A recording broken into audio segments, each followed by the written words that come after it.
Now, we were talking earlier on, I mean, totally off the walls, but can you imagine a world without Elvis impersonators? There's a story I read this morning that Las Vegas could lose all of its Elvis Presley impersonators after a furious row with the organisation that licenses such things. So you can't just turn up in Vegas and do your Elvis routine. You have to have a license. They've sent, in legal terms, cease and desist letters. They're the stroppy letters, trying to stop people impersonating Elvis when marrying couples. It is sending shockwaves through the industry, and I think it's all to do with money, of course. So how would you feel if this did actually come to fruition? A world without Elvis impersonators? I couldn't think of anything worse. Let's talk to Elvis Shmelvis, who's from Hertfordshire. Afternoon, Elvis. Good afternoon, Roberto. Long time no speak. How are you? I'm very well, thank you. Have I got this right? Are you the only Elvis impersonator who can officially marry people here in the UK? I'm the only qualified Elvis impersonator who can marry people in the UK. Yes, yes. So, and do you marry many people as Elvis? I've been doing it since 2012 now, and I've just gone over 100 couples. So it's not a bad number. Oh, are these couples getting married for the first time, or is it a renewal, or a second or third wedding? How does it work? I would say probably half and half, actually. Half renewals, renewing vows, and half original weddings. They just wanted something a little bit different. And see, I get that. I've been telling listeners over for the last few months. My 25th wedding anniversary is in a couple of years' time, whatever. I'll remember. But when it comes up, I was thinking, me and the current wife, we could go to Vegas and we'd like to renew the vows in an Elvis chapel with Elvis. How far? But there might be none left. Well, that's true, but of course you don't have to go to Vegas because you can do it here in Hertfordshire. I know, as much as I love Hertfordshire. Yes, I love Hertfordshire. Indeed, I live in Hertfordshire. However, it's not. With all due respect, it's not quite Elvis. It's not quite Vegas. Well, no, it's not Vegas. No, I mean this whole thing is very strange, and it will send shockwaves through the Elvis industry because obviously the Elvis wedding industry in Vegas generates $2 billion a year. Get out of here. Yeah, which is serious money. Of course, not only do people go and get married and they spend on the actual weddings, but of course, while they're in Vegas, they go gambling and they're spending even more money. So if that all stops, then they're going to lose serious money. So I don't think that they'll actually get away with doing that, really, but it's certainly going to cause a big stir. Can I ask you, Elvis Shmelvis, you've been a very successful Elvis act for a number of years. Just explain to me what the Shmelvis means.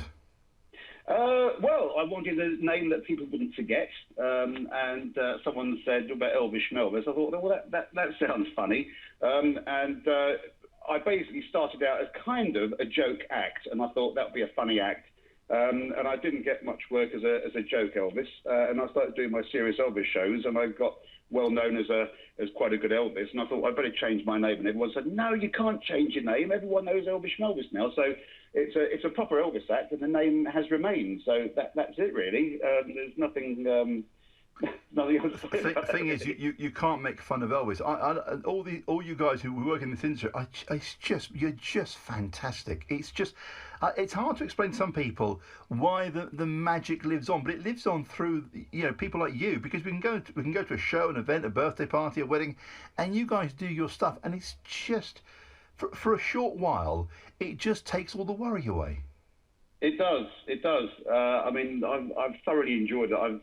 It's been a real opener for me because I was a service engineer before, and I started doing Elvis shows in my spare time, and then it just took over, and I ended up earning more from Elvis than I did in my day job. So I gave up the day job 20 years ago, and I've done so many celebrity parties. I played at Premier League football matches. I've flown all over the world doing this, and it's just the best. Well, one of the best jobs in the world. It really is. Beautiful. How beautiful. What a stroke of luck, and also what a great career to have. Yeah, I'm very lucky. It's I get paid for doing my hobby, which is not many people can say that.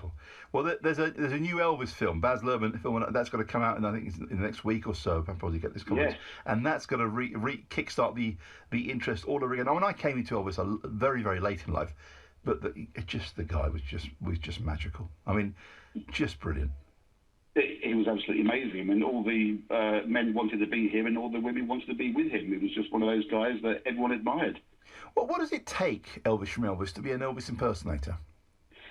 Well, to start off, I think the most important thing is the voice, really, because before anybody saw Elvis, they heard Elvis on the radio, and that's what kick-started his whole career. And then when they found out that he was a very good-looking chap as well, that obviously helped. But to me, it's the voice. Once you've got the voice right, you need to get the moves, you need to buy the outfits, and mine actually come from the same people that made Elvis's original ones. No way. I mean, are they expensive?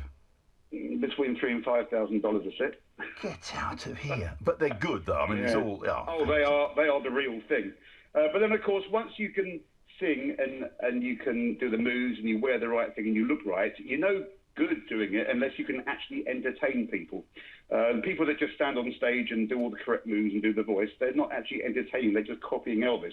But if you're doing a private party, you need to actually go up to people and actually entertain them and make sure they have a good night. Because at the end of the day, I don't want people to leave my show saying, you know, he was a very good Elvis, he sang exactly right, and he did the right moves. I want people to leave my show saying, what a fantastic night we've had. It was so enjoyable. He really connected with the audience.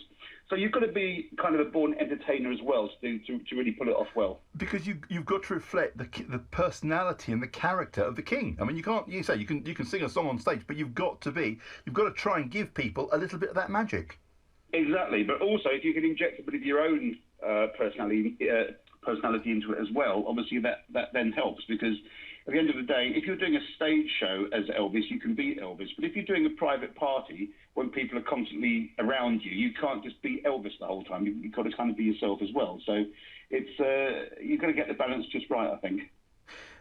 Always good talking to you. This story has infused me there because I'm a huge Elvis fan and I love all you guys, because it's just when you come and see a show and it's an Elvis impersonator, then it just makes you feel good. But I was talking to my producer earlier today, Elvis, and he's he's Australian, and I was telling him that there's a Jewish Elvis, a Greek Elvis, an Indian Elvis, a Chinese. There are Elvises for everything, and he doesn't believe me. Oh, there are, absolutely. There's one of at least one of every type of Elvis you could possibly think of. I think, and I can't remember, years and years, there used to be a guy, and I think he used to be, in South London, a Chinese guy who owned a restaurant, and you'd go to the restaurant, and I actually went to the restaurant one, you'd go to the restaurant, nice Chinese food, and then halfway through the night, it's quite a stroppy little thing, but he'd come out later in the evening dressed as the Chinese Elvis, and it was hilarious. Yeah, that was Graceland Palace on the Old Kent Road. Yes, that was it, brilliant, great food.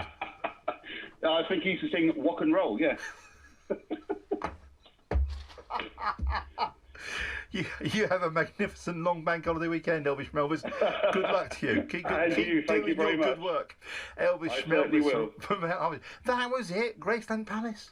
It was on the Old Kent Road.